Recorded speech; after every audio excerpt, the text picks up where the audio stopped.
జీవితము మార్పు చెందక, మనసు మారక, క్రీస్తు స్వారూప్యంలో ఏకరీతులుగా అంటుకట్టబడక ఏ రీతిలో కూడా మహిమ స్వరూపాన్ని మనము స్వతంత్రించుకోలేం.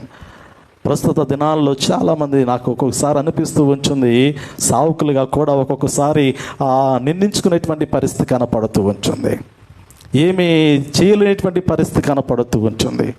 లోక ప్రకారమైనటువంటి జీవితాన్ని జీవిస్తూ ఉంటాడు, పచ్చి తాగుబోతుగా ఉంటాడు, వ్యభిచారిగా ఉంటాడు, తిరుగుబోతుగా ఉంచాడు, దేవుని మందిరంలో కనపడినటువంటి వాడిగా ఉంచాడు, కానీ క్రైస్తవ కుటుంబంలో పుట్టి పెరిగినటువంటి వాడిగా కనపడతాడు. అటువంటి వాడు లోకాన్ని విడిచినప్పుడు, లోకయాత్రను ముగించేటువంటి సమయంలో పలుకుతున్నటువంటి మాటలన్నీ కూడా వాక్యాధారమైనటువంటి మాటలే.